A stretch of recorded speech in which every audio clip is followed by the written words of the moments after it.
बहू ने सास के साथ किया बुरा वर्तन। फिर जो हुआ वो तो आपको वीडियो के अंत में पता चलेगा।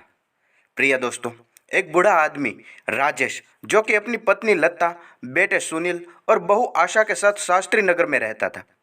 उसकी बहू आशा उनके साथ अच्छा बर्ताव नहीं करती थी। एक दिन लता बोली, बहू मेरी यह छड़ी टूट गई है, चलने में बहुत परेशानी होती है, तू सुनील से कहकर नई छड़ी दिलवा देना। इस पर आशा बोली, सासू माँ, आप एक तो इतने खर्चे होते हैं और ऊपर से आपकी यह छड़ी खरीदने आ जाएंगे तो 1-1.5 हज़ार से तो काम में आएगी नहीं। वैसे भी आपको कहीं आना जाना तो नहीं होता, इस टूटी छड़ी से ही काम चला लीजिए, इस टूटी हुई छड़ी की मरम्मत करवा देते हैं। यह कहकर आशा वहाँ से चली जाती है। वहीं पर लता के पति आ जाते हैं और कहते हैं, तुम क्यों छड़ी के लिए कहती हो? इतने सालों में आशा ने हमारा सम्मान नहीं किया तो आज क्या करेगी? तभी वह पर उनका छोटा पोता रोहित वहां आ जाता है और कहता है कि दादी देखो, मैं तुम्हारे लिए क्या लाया हूँ। दादी कहती है, क्या बेटा? रोहित, आपकी छड़ी टूट गई थी, इसलिए मैं आपके लिए नई छड़ी लाया हूँ। अब आप यह पुरानी छड़ी छोड़िए और नई छड़ी से चलिए। राजेश और लता एक दूसरे को देखकर मुस्कुराते हैं और मन ही मन सोचते हैं कि कम से कम उनका पोता तो उनका सम्मान करता है। एक दिन सुनील अपने पिता के पास आता है और कहता है कि पिताजी, अपने पुराना वाला घर अभी तक क्यों रखा है? हमें उसमें अब बेच देना चाहिए, अच्छे दाम मिल जाएंगे। राजेश, मैं भी तो कितनी बार कह चुका हूँ कि मेरे जीते जी वो घर नहीं बिक सकता, वो हमारा पुश्तैनी घर है। सुनील, वो अब छोड़ भी दीजिए, मोह माया कहाँ पर उस घर के पीछे पड़े हैं।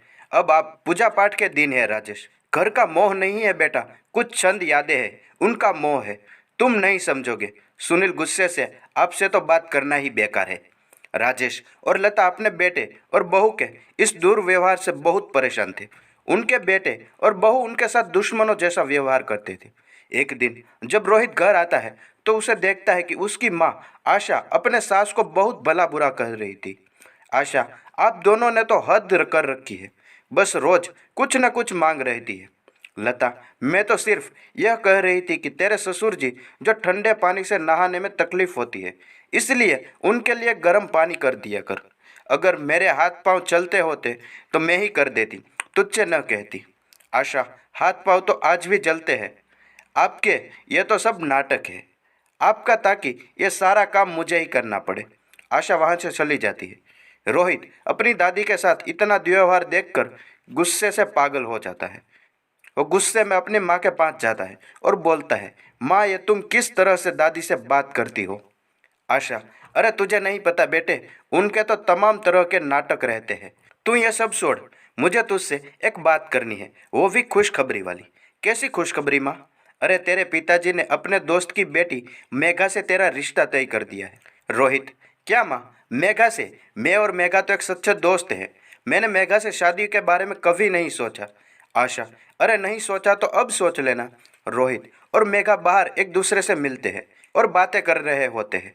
रोहित, मेघा, हमें पता है कि हम दोनों की शादी होने वाली है, पर मैं तुम्हें एक बात अभी से बता देना चाहता हूँ। मेघा, क्या रोहित? यही कि मेरी माँ एक अच्छी सास नहीं बनेगी क्योंकि वो एक अच्छी बहू नहीं है। मेघा, पर रोहित, मैं तो आंटी को बचपन से जानती हूँ, वो तो बहुत अच्छे स्वभाव की है। रोहित, वो स्वभाव पता नहीं मेरे दादा और दादी के लिए नहीं दिखता, उन्हें तो हर वक्त बुरा भला कहती रहती है। मैं चाहती हूँ कि उनको पता चले कि वो गलत कर रही है। मेघा और रोहित की शादी हो जाती है और मेघा अब आशा की बहू बनकर घर आती है। आशा, बहू, ये देख, मैंने तेरे लिए ये हार बनवाया है। मेघा, यू, ये भी कोई हार है? मैंने तो यह सोचा था कि आप मुझे एक डायमंड का हार देगी, पर ये क्या, आपने तो मुझे एक सस्ता हार पकड़ा दिया। आशा को सुनकर गुस्सा आ जाता है और वह मेघा पर बरस पड़ती है। बहू, मैं तुम्हारी सास हूँ, मुझसे तमीज से बात किया करो, नहीं अच्छा नहीं होगा, समझी तुम?